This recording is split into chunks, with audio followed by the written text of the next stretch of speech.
panel discussion on the topic, the future of talent acquisition, innovative strategies for finding and retaining top talent.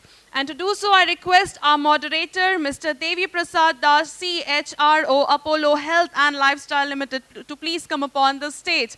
A very big round of applause for him, ladies and gentlemen. Mr. Devi Prasad Das has worked on a global delivery model across diverse teams and cultures, having a broader understanding of international clients and cross-cultural setups. He has a rich experience in HR discipline with expertise in organizational development, talent acquisition, talent management, L&D, employee relations and engagement, compensation, PMS, change management, HR business partner, HCM. Can we give him a big round of applause once again? And I request all of you all to please keep applauding while I call upon our stage our panelist, Ms. Vaishali Shahi, Director, Human Resource Park, Hyatt. Mr. Debashish Ghosh, Senior Vice President, HR, Berkadia. Mr. Anjan Kumar Dasgupta, Head L&D and HR, MSN Laboratories. And Mr. Dev Jha, Head HR, MYK, LATICRETE India Private Limited, to please come upon the stage. Namaste, one and all. My name is Devi Prasad, not the one from Hera Fairy movie. This is the one who works with Apollo Health and Lifestyle. Please give me a huge round of applause. Ladies and gentlemen, I requested a huge one. Normally I do this because afterwards there is no guarantee. Someone very knowledgeable once told me, the best way to address a key gathering is to sit up, speak up, and very quickly wrap up. So what it means is, it will have a good beginning, a very quick ending, and nothing in between. So now you know my role as a moderator, what I'll be doing today. But how can I begin the session without thanking gain skills, right? But the basic humbleness duty the banta hai, right? So 4 lines for you gain skills. हर पर्वत पर money Manik नहीं होते, हर हाथी के माथे पर मुक्ता money नहीं होते, हर जंगल में चंदन के पेड़ नहीं होते, हर देश में gain skills जैसे forums नहीं होते. So big round of applause for gain skills, please. Now, the interesting thing is, we have got a topic which is the future of talent acquisition. Innovative strategies for finding and retaining top talent. So let me start with you a short story before I get into the topic. So a lot of scientists were there in US and they thought of preparing a future rocket, small one, जो आसमान को जा सकता है, right? And all the technical team came together. They're trying to launch the rocket, but rocket launch नहीं हो रहा है. जितना बार भी उसको try कर रहे हैं launch करने के लिए, it's not happening. Then they were all stressed. Then suddenly there was an Indian, as part of the non-tech team. So he said, hey, I can sort it out for you. Initially they said, hey, how can you do it? You're a non-tech guy, not a tech guy. Had you been tech also, we would have given you an opportunity, right?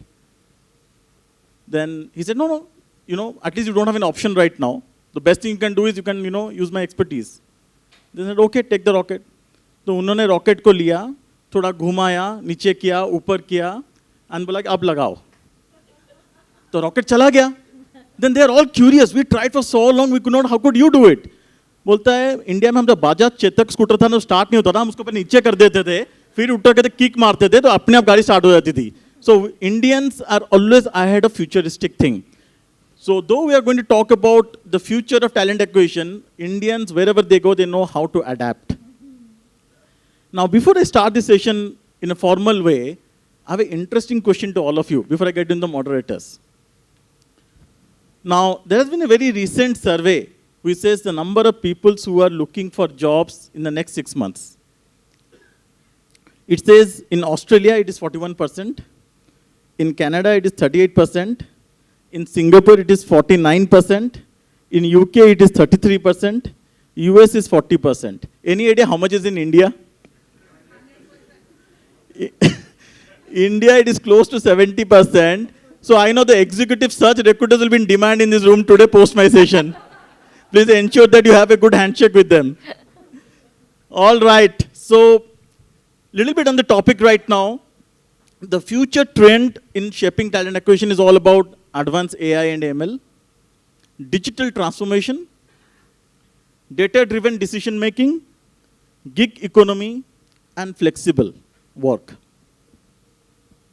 If you ask me, it is my definition in a way, to how I would like to define talent acquisition, the future of talent acquisition is, basically, हमने marketing में पढ़ा था MBA में, right? 4 P's of marketing.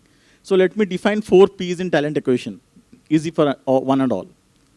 First is plan, second is prepare, third is process, and the last one is the most important one, which is the purpose. We may do the first 3, but if the fourth one is not there, it's not going to help us. And interesting to share some good statistics with all of you. India gig workforce is expected to 2.35 crore by 2029-30. According to BCG, Boston Consulting Group, India's gig workforce comprises 15 million workers across industries such as shared services, professional services, and others. According to Gartner, 89% of HR leaders moved to virtual interviews during the pandemic, and that trend also continues post-pandemic. So with this, I have the first question to Ms. Vaishali. Can you have a big round of applause for her, please? A big one. Come on. I think the topic is already over, no?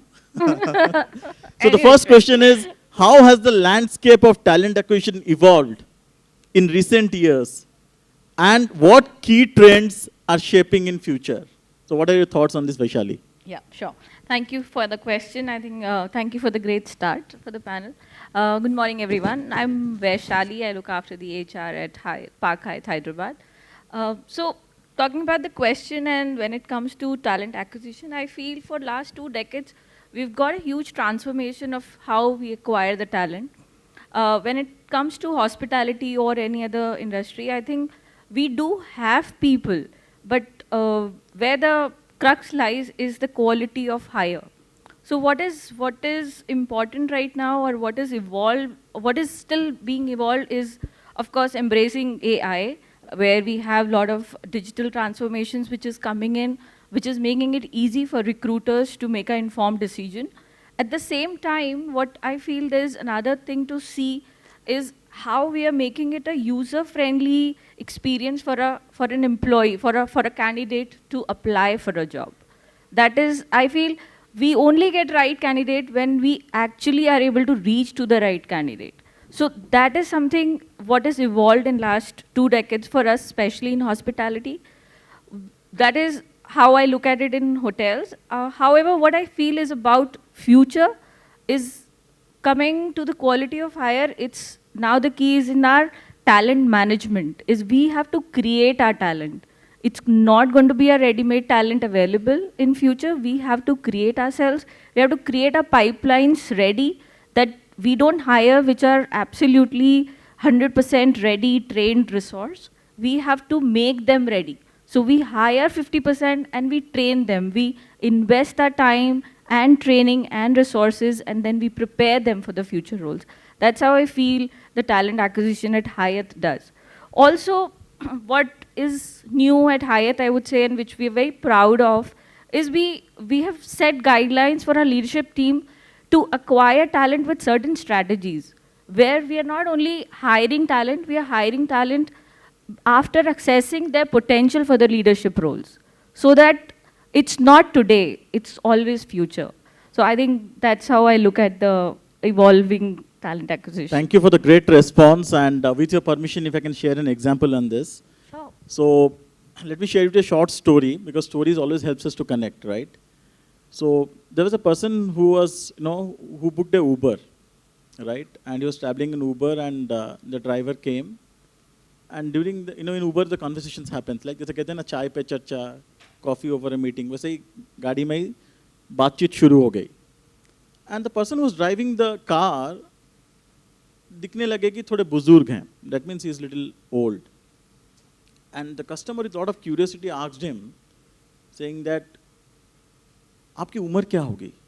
आप कहीं नौकरी कर रहे थे क्या? Retire हो गए हैं क्या? The driver answered, sir, I retired from the services, but I didn't retire from my responsibilities.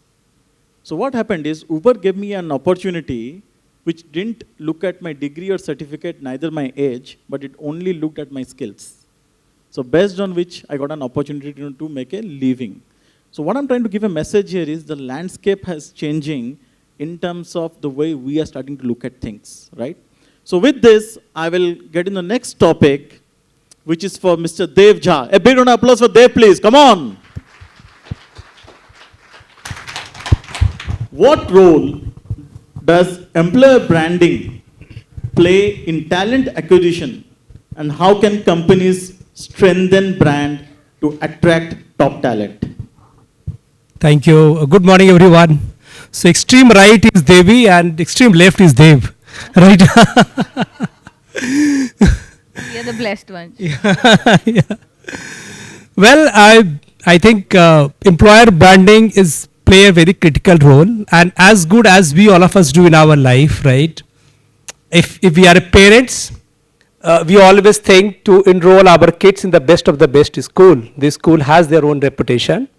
Or if we were these kids, we wanted to get admission in the best of the best university. That university has a best of the reputation, so that we feel pride when we talk about someone as a social, as a socially prideness that I am studying in this university, I'm passed out from this university, or my kids going to study in this college or this institute, right? So employer branding as an employee will look at in the same perspective. When we try to associate with the brand, because that's image get connected with you and as the brand together. It plays a role, both as a vice versa role. What we get from the employer branding perspective, you get the best of the best. Your role as a recruiter, as a role of a talent acquisition head, a role to pull the part is less, because you have a lot of push factor coming from the candidate side, because the candidate willingness to join or willingness to tell them about your brand, what value proposition as an employer value proposition you're offering, you will be less, because that's already available in the market, right? So what we do, suppose that if any of us get a call, or we may advise from this institute, what the first thing, this company, what the first thing will do? We try to go to the Glassdoor, we try to go to the ambition box, or we try to figure out something more about from the Google. If you don't know about if you don't know the reputation, if you don't know about the good things about the brand, we try to figure out how are the people opinions about this institute or about this organization. So that's one of the important part, is that the role of an talent acquisition head become easy for that now. Second, as an organization, how are you going to do that? How are you going to build it that?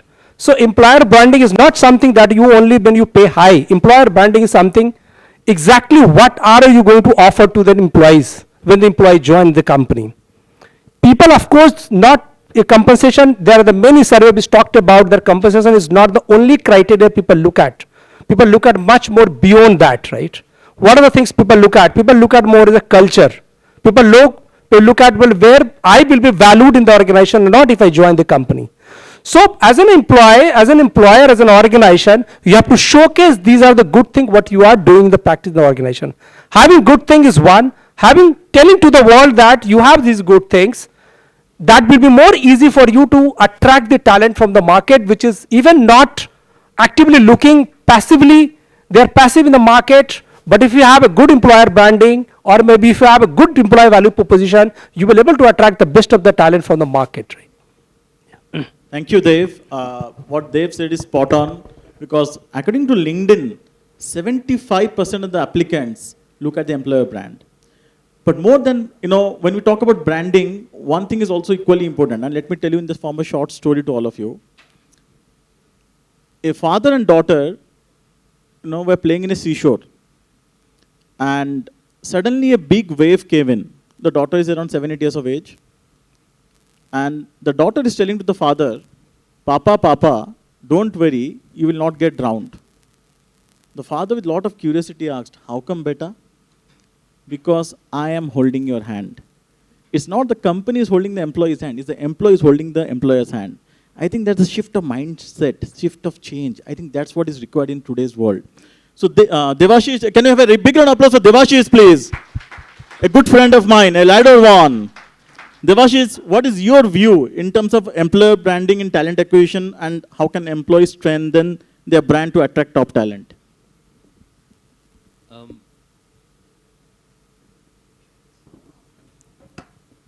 I think the biggest X factor, if I call it, for changing employer branding is the employee itself. A lot of times I think we prefer to go and send the CEO and CHRO and some of the big leaders to campuses, to some of these forums to talk about our own companies. I love to be in a place when, Berkadia is not represented by Debashish, but an employee who's talking about our brand. And I think we should have a CHRO conference like that, where some of our employees are coming talking about that, because the way they will relate, if we can make them our influencer, and we can post about them on our social media handles, that's, I think, is the biggest change. And in every forum, I think that should be there. Make them an influencer, make them your poster boy or poster girl, as you may have it, and let them talk about it. Because that's the way they will do it. And what will happen after that is that one of the ways that employer branding gets better is through reviews in different social media. Today, if I have to buy a simple denim trouser from Amazon, I'll go and check the reviews first. At least for you, me, you would do that. 4 and above, I'll go for it. Less than 4, I'll not even look at this thing, right? So employees, the future candidates and employees also look at our own LinkedIn rank reviews and our own Glassdoor reviews, our own Ambition Box reviews. But what generally happens is that we tend to post a review when something goes wrong. We not post reviews when something goes right. Your employees can make that change. If you're really happy with the product, you actually go and post it. So I think the best way for a future employee or a candidate to work for you is to, if they can go to your LinkedIn page or go to your Glassdoor and see that rating, and the comment posted not by Debashish, but comment posted by an employee about their company, and that is the biggest brand that I think we can have. Fantastic response. And with this, I'd like to add one more point. What Debashish is saying is, if you talk about Glassdoor, I was into a healthy discussion with them, and they say any score between 3.7 to 4.2, 4.3 is a really good score. Second point, as Debashish mentioned, if somebody is going to Glassdoor putting a negative comment, that means they have tried everything internally within the organization, right? Then only somebody will go to the outside world. Nobody directly go and post it, right? So what is the employer doing to ensure that we arrest those things within the organization? Third thing, since I'm representing Apollo, थोड़ी तारीफ भी कर लेता हूँ Apollo का. We have a Glassdoor score of 4.5 out of a scale of 5. And thanks to my team there, which is behind the screen, Rahul and Aparajita, which I can see them. A big round of applause for them, guys, for getting a Glassdoor score of 4.5 on 5. All right, I'll move to the next question because we have a paucity of time. So what are some effective ways to retain top talent and reduce employee turnover? Dev. I think retaining talent is a much debated and deliberated topic today's context. Every forum we talk about, and we definitely touch by this theme, right? So how to retain, and we all have an answer with us, right? This is not something, because we know what we want. If we as an HR, we know what we want, so if we could offer to the other people, that's possible, right? But coming to the point, honestly, I'm not going to talk about the wish list. As an organization should have these practices. This could be the wish list. But look at from the practical side, in my last 2 decades of my work experience, what are the practices I've done so far, and it has fantastically given the good result on this part. One of the important is the talent. You have to look at talent as an individual. You cannot decide, because each individual wants and needs are totally different. You cannot design the same practice and apply to the all talent. It does not go to work for the top talent. So one is important is that you have to listen. What is that something he and she is looking forward from as an organization, right? Important part is the communication, is the listening part. We fail to listen from the top talent. We try to give as much as possible to download, but we do not take any download from them. Even if we do not able to, whatever the inputs they come, we were not able to do it now, But if you listen and tell them and communicate effectively that 1 and 2 points we may consider now and the rest of the point we'll keep it for some another time, that serves the purpose. Because we're looking for someone who is there, someone we can listen that possibility. Now when it comes to this listening ability, as a CEO or as a managing director, as a CHRO won't able to do that. The best thing is can be possible is your first line manager, is the great manager. You have to build as an organization is a great manager. If you really want to retain the talent, you have to build it the first as a manager, is a great manager. Because for an employees, the 75 and 90% as an organization is revolves around the manager and the team. Because your day-to-day experience is impact your what as a manager, as an organization, as a team you do. In a similar same building and the same organization, each floor has a different culture. Is that the culture is built by each respective function, each respective manager. So unless you will not build it as a great manager team, you will not able to retain as a, I think, the top talent. This is the second perspective, I honestly. Third, in the terms of acknowledgement, if there is something great as an employee, as a talent has done it, acknowledge. Acknowledge does not mean that you have to wait for the end of the year to calculate your bonus part and you think that get calculated along with the salary, the people get motivated. No, the rectification, the creativeness is very short-lived. If you do not get recognized, if the work is not recognized now, probably we need some another motivation to remain till the month of March and April. So important is that you start acknowledging, the efforts which is given by the talents. And of course, the fourth perspective which largely work is the career planning.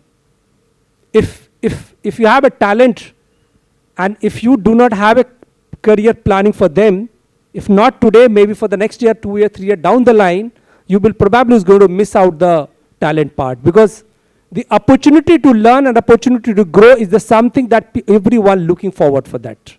That is much beyond the compensation part. So your ability to design a career for talents, if you do not have now, you communicate, tell them if you can possible after 1 year, 2 years, but be fair with the communication part. That gives a sense of belongingness, that gives a sense of binding that even we do not have something now, but I have my future is secure with this organization. These are the perspective. I think I'm just talking about leave this discussion only with the 4 or 5 perspective which I practice much beyond any organization obligation. So this has worked very well for me in the terms of retaining the talent. Perfect. Great answer. Thank you, Dev. So a big round of applause for him, please. Let me tell you a short story on this, what Dev said in my words. Again, there was a customer who boarded an Ola cab this time, not Uber. And his ride was about to get over. The driver requested him, "Sir, rating thoda 10 on 10 de dijiye." Customer asked with a lot of curiosity, "Kyun bhai? 10 se 10 kyun दूं?" Sir, अगर आप नहीं देंगे तो HR वाले classroom में training में बिठाते हैं. So at least उसके लिए दे दीजिए. All right, to put it in a more professional way now, I think retention is about a framework of 3C and 3S. 3C is, भूल गया मैं, connect, communicate, and the third C, Debashish, anything you would like to add? Collaborate, right? 3S, say, stay, and strive, right? So connect, communicate, and collaborate. Say, stay, and strive. You know why I told you Devash is my good friend? हम ऐसा वैसे करते रहते हैं stage के ऊपर आप लोगों को झटका देने के लिए कि हम कुछ जानते नहीं है, ठीक है? All right, now I'll take the liberty to go to Anjan, right? A big round of applause for him, please. Hello, Again, sir. a good friend of mine. How can organizations identify and nurture high potential employees for future leadership roles? Yeah, great. Devi, thank you for giving this opportunity. And this question is very close to my heart. Just 2 days before we concluded this project called MSN Commando Alpha 1. So this is a similar project. If I give about the understanding of the project, what we are doing, we are practicing, that will give, I think, an idea about the two part. One is identifying and the other part is nurturing. Now, being a psychologist, anytime a new talent comes or existing talent is there, I will be definitely doing counseling and understanding that. But I think that that has to start from the understanding of the industry. Okay, so when you are thinking of a future leader, the first thing is that what is the industry trend, and at the same time, it's not because MSN is a global company, it's a pharmaceutical company, we are present more than 100 countries. So you need to have a global perspective, whom you are selecting as a leader. Is the leadership style is validated in a particular country, or you are developing something for the future. Later on, you can keep on understanding the national trend, maybe the local trend, and the functional trend. Every function's changing very fast because of the introduction of many other newness in terms of the competencies. So once you do a good analysis before you select that who will be the leader, the first benchmark setting is more important in that particular thing. So I think when the organization gets an idea that what is their goal, what we do is that we do the industry need analysis, then we do the businesses analysis. Once that is very clear to us, then we do the learning need analysis. And when it is clear to us that, okay, this is the business need of this organization, these are the learning need, and which part of this can be through training. So when that landscape is clear, that it becomes helpful to us to develop the competency. Now, while developing a competency, as I always say in many of the program, competency is not a fixed thing, it's like a moving river. You have to consider three things. One is this, what is the current competency trend? What is the transitional competencies, and which are the future competencies? I think anyone who is working, you are continuously thinking that what is the future trend, and you are in a position to change yourself to match these competencies. Now, if you tell me when a leader can be spotted, because it's not through the performance management. I think when I personally feel that leaders can be spotted is during the crisis, during the difficult situation, when maybe a junior comes and shows those abilities to take responsibilities in the shoulders. That's a very important point which I feel. Now, while you are designing the competencies and you are also thinking about assessing it, one of our senior colleagues also said the same thing, or previous colleague also said the same thing. Senior leaders. If in the assessment centers, senior leaders are not a part, you can have a gap in your competency assessment. In the program which we run, and we have selected this MSN Commandos Alpha 1, there at the last stage, or in the beginning, in between also, when designing the questionnaires or during the evaluation, senior leaders were sitting. If you are following me in LinkedIn, you could see I posted that picture of the senior leaders taking the final round. Now, while we are mapping the competencies, my personal practice, which I understand that, give weightage to the present, past, and future. So how do we design the competency questionnaires, or maybe test or evaluation? 30% we give for the past. What is the meaning of past? How that person has performed, and maybe in terms of regularity of the job or job behavior. Present, what they are doing, and then in future, if these are the things which are required for a future leader, what are the trajectories? Now, if you are going to test a person for the future, you need to have a scenario, or situation, or a case, or a presentation, or a project to give to them, thinking of the future. So what are the steps we followed in this? We started with doing a manager evaluation. That's a common thing on the competencies selected. Then we did a self-evaluation. We have given them a piece of paper and a set of questionnaires. Next was checking their knowledge in various domains, especially in cross-functional domains, because if you're thinking of a future leader, you need to have an understanding that that person should be able to know about the cross-functional thing. Next was a skill evaluation, and here we have given more focus to HOTS than LOTS, or what you know in Bloom's taxonomy. LOT is lower order thinking, and HOT is higher order thinking, where application of knowledge is very important, whether you are giving a case which is difficult to manage, and how they are putting their practice into that. And then you give project and evaluate them. Now, the other factors as a psychologist I'd like to highlight upon is, see, there are three types of competencies, as all we know, that technical competencies, behavioral competencies, and conceptual competencies. More you go up, the requirement of technical competencies will come down, and your level of behavioral competency and conceptual competencies like leadership and strategic management will increase. Now, while you are selecting, how personality plays a role, as why we conduct a personality test. Now, I have a particular personality, and that personality is required for a particular job. I may have it, or I might need to develop it, but I must be aware about it. Now, while it is there, I give you another example. I don't know how many of you are following it. Chrono working. There is something called psychology. In psychology, you say that. Also in physiology, you say that. We have circadian rhythm.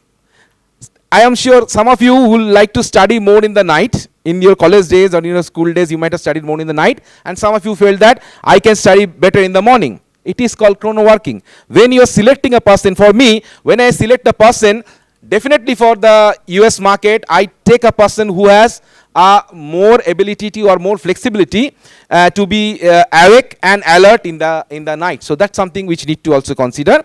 And flexigen, that's very important. We talk about Gen X, Gen Y, all these things. How a person is having that flexigen abilities to match, because they will belong to one generation, whether they are matching to the other generation, giving them the project with a proper buddy and a mentor so that they can learn. And two more things I will must highlight, as he was also sharing: recognize on time, reward on time. Don't think that they will be there for you throughout your life and wait. And remember, there is an expiry date of your project. Don't keep them thinking that, okay, it is a lifelong 5-year project, so most of the time they will not be with you. So I think that concludes the two part of identifying and nurturing the talents for future. He requires a big round of applause. It's a very detailed answer. So let me tell you in one line from my way what I would like to share on something on a lighter note, and about picking mindset and competencies. There was a small boy who had, as a fresher, joined an organization, and he was accompanying his manager, and he was from Mumbai. Mumbai में local train होता है. आपको चढ़ना होता है तो खड़े हो जाओ, लोग अंदर आपको धक्का देके घुसा देंगे. If you have to come out also, you have to just turn your back, right?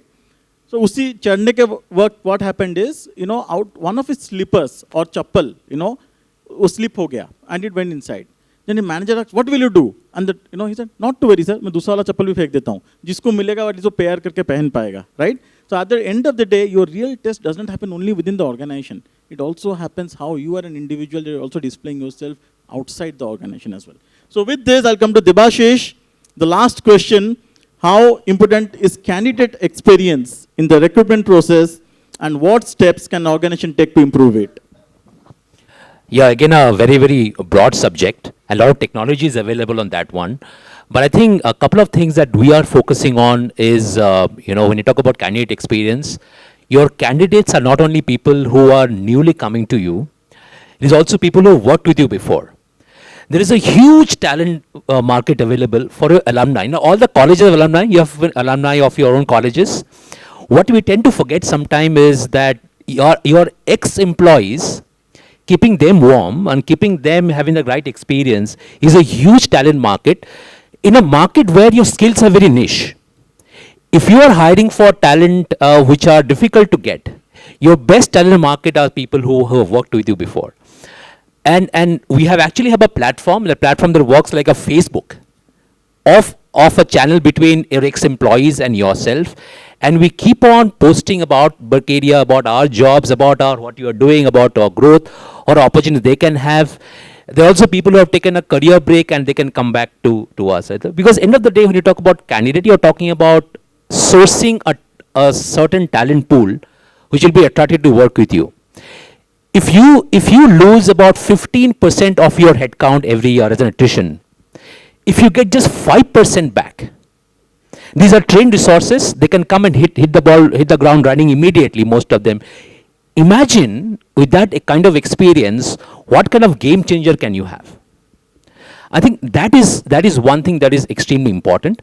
Another thing, because there is lack of time, what we do is, this is not for our ex-employees. We have something called, you all have a new hire orientation, NHO, whatever you may call it. The person comes in and does it. We have a pre-hire orientation, PHO, where employees, they actually come to our office and spend time, have snacks and tea with the bosses, sometimes the HR teams, and give a tour around it, and they get a feel of that particular company, and then make a decision. And you have seen that almost 100% of the case, not everybody can show up or even want to show up, because there are different reasons why people may not want to show up their face before joining a company, but 80% of the times people want to come and take a feel of the places. And out of that, almost 95% never give an offer drop, because बोलते हैं ना कि सरदार मैंने आपको नमक खाया है, शोले में famous dialogue है. When you treat them, you're sitting next to them, and you actually get a feel of it, there is hardly any chance that people will say no after that. So I think this is something we can discuss more about it. But pre-hire orientation, I believe, is much more important and stronger than new hire orientation, and that is something we should try doing. A great point. Editors, a big round of applause, please. Yeah, I would also like to correlate in day-to-day example, a quick one.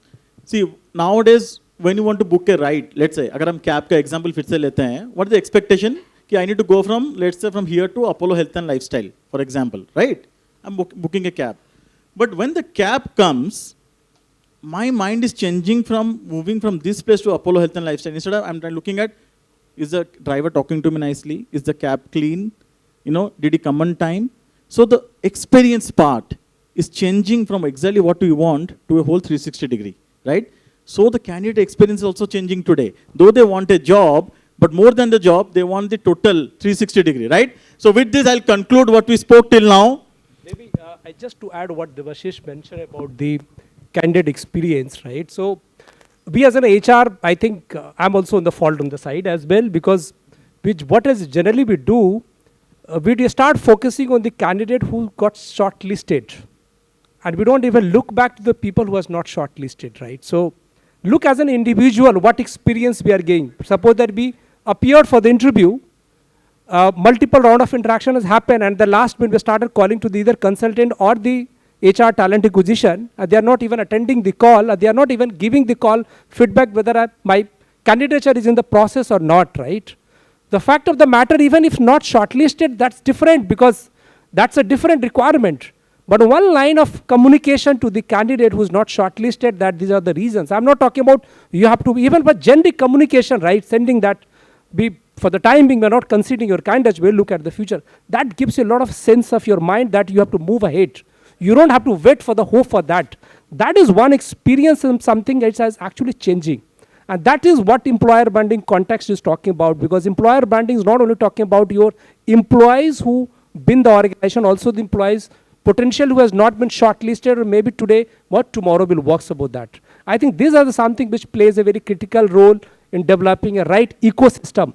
From the individual perspective, think about that. Somebody is looking for a job, appeared, taken the leave, spend the time, and being restless in mind, and he and she has to move to the next level. So assurity, whether yes or no, that gives you confidence to move to the next level. That's something I just wanted to add. Thank you, Dev. Thank you for adding that point. So now take the opportunity to conclude. So we spoke on following points. One is embracing innovative strategies that leverage advanced technologies. The second was on enhancing employer branding and adapting to data-driven approaches. Third was by utilizing AI and machine learning, companies can streamline the recruitment process and improve candidate matching, leading to a more efficient hiring. Strengthening employer branding by showcasing company culture and values will attract top talent, like Sardar ji ka namak khaya, the way Debashish said, right? While data-driven insights will enable more strategic decision-making. Prioritizing the employee experience through effective onboarding and continuous development will boost retention. And at last but not the least, ये सबके साथ मैं मेरे तरफ से 2 line का ज्ञान दे देता हूँ. अगर सब कुछ मिल जाएगा जिंदगी में तो तमन्ना किसकी करोगे? कुछ अधूरी ख्वाहिशें तो जिंदगी जीने का मजा देती है. Let the future come, let it happen, but we will lead the way we want to be, and we will embrace it in a very nicer way. Thank you so much, everyone. Thanks a lot. Thank you so much for this informative discussion. We would now like to felicitate all of you, and to do so, I request Mr. Seshadri Varanasi, Senior Vice President, Sales for South Avens, to please come upon the stage and please felicitate our moderator and panelist. Our moderator, Mr. Devi Prasad Das.